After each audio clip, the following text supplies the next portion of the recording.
guys, welcome to my channel. So today we are going to be looking into the death of Adrianna Elaine Hutto, who was a 7-year-old girl who was living in Esso, Florida. And on August the 8th, 2007, Adriana's mother, Amanda E. Lewis, made a 911 call stating that she had found her daughter in the family's pool and she was not breathing.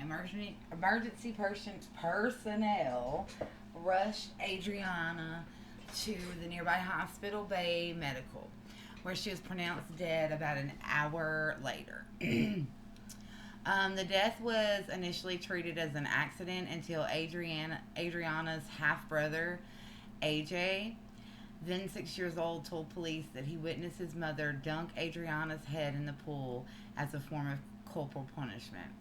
So,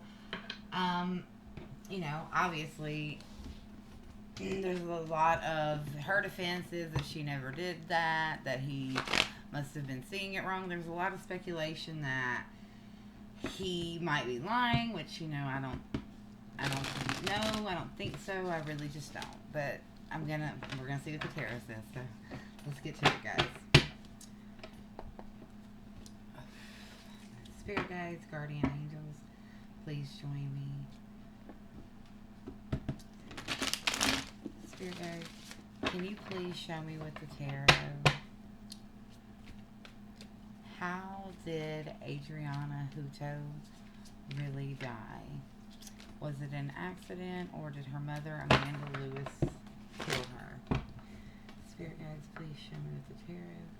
How did Adrianna Hutto really die? Was it an accident, or was her mother, Amanda Lewis, responsible for her daughter's death? So we have the Ten of Swords in reverse.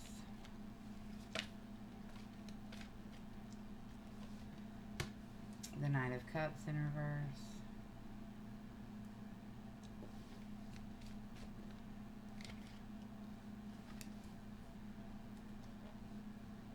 Four of Swords. Three of Swords. Judgment in reverse.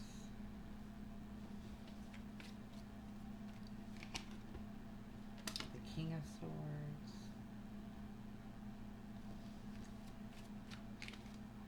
We have the Nine of Cups in reverse. The High Priestess.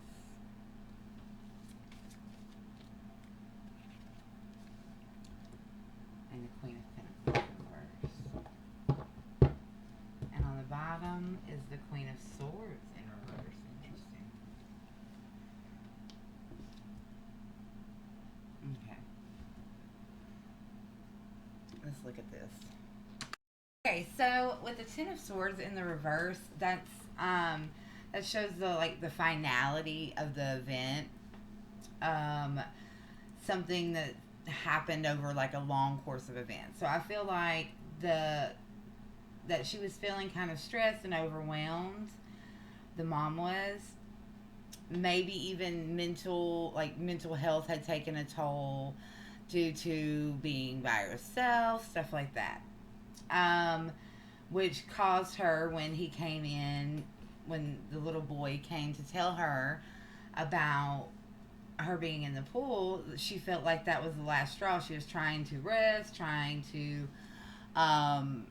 have a minute to herself. She just felt like everything was coming, and Adrianna was probably being, a little bit rambunctious, maybe getting in a lot of trouble with her mom. I feel like their relationship was very bad. She didn't like her daughter as much. Now, it's not that she didn't love her daughter, she didn't like her daughter. And when he came with the Knight of Cups, it seems like the situation had already been bad.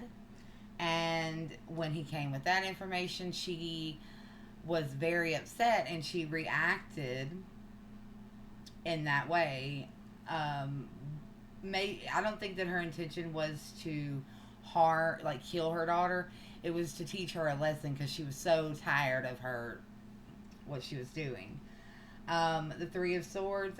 This shows me that she did feel grief and remorse for the situation, but she was hoping, with the Judgment in reverse, she was hoping that her son would be unable to communicate the truth to the authorities with the King of Swords. She was hoping that he wasn't going to, but she felt betrayed because he did. She felt like she blames her son fully and completely and takes the blame off of herself because she feels like he's the reason that she's in jail or in prison. If not, she would have gotten away with it. Because he communicated the truth and he was able to face her, which she was hoping that he wasn't going to be able to face her, and that she was going to get to, with the Judgment in reverse, not have to take accountability for her actions. But he was able to, and because of him telling the truth, she wasn't able to get what she wanted with the Nine of Cups in reverse. She didn't get her wish that she would be able to move past it.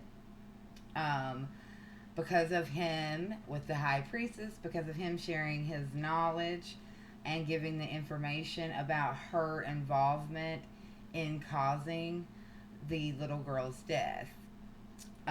She feels, with the Queen of Pentacles in reverse, she feels, very hostile and has a lot of resentment towards her husband, her son. I don't know why I said husband, but as well. And then the Queen of Swords in the reverse, she feels like because of him, because of what he said, that he basically screwed her. He screwed her over. He didn't have her back like she felt he would. She felt like if in the courtroom he was not going to be able to do what that little boy did. And that's so amazing that he was able to do that. She's not taking accountability for the fact that she was, number one, a bad mom. I'm not saying a bad mom all the time, but she wasn't making the proper decisions. She lost her ability to take care of herself and her children. And I think that it happened over a long course of things. Possibly she had been through a breakup. I don't know if it would be with their father or whatever. She was going through a lot of things. And this is not me giving her an excuse. This is me explaining what I'm feeling from the energy. I don't think that she was necessarily abusive to her daughter, but I think that it progressed and got worse. It was getting worse and worse because her daughter had a way of just triggering her. She wasn't listening to her. And I mean, maybe her daughter had ADHD and she would never settle down, and it was just taking a toll on her. Yeah. She was hoping, she delayed getting that little sweet precious baby. She delayed getting her out of the pool. She was trying to teach her a lesson. She wasn't trying to kill her. I don't feel that way at all. I think that she was trying to teach her a lesson, and she went way too far. And but the thing is, because of her son and her feelings, sorry, y'all, my dog, because of her feelings about him testifying against her and betraying her in that way, she puts the blame on him and isn't even trying to face and come to terms with her killing her daughter. Because she's like, it was an accident. She says it was, in her mind, it wasn't malicious. It was an accident. I don't deserve to be here. I just snapped. It wasn't intentional. But because of him, I am. So she's not taking accountability for her actions. No matter what was going on, that doesn't give you the right to kill your daughter or the right to punish her by dunking her head under the water. It doesn't. I mean, there is nothing that little girl could have done to deserve what happened to her, and it's not okay. And she's got getting what she deserved is fair. It's trust. It's the truth, and the truth is important.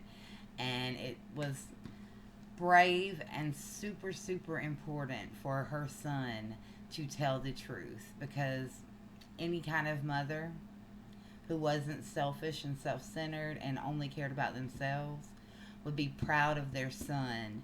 And no matter who it was or what it was about, he was truthful about what he knew and made sure it was known to make sure that justice was served. I mean, that little boy deserves all the praise in the world for going against his mother. I can only imagine how hard that would be. But, right is right and wrong is wrong. And, it's just what it is. Let me know what you guys think. Love you guys.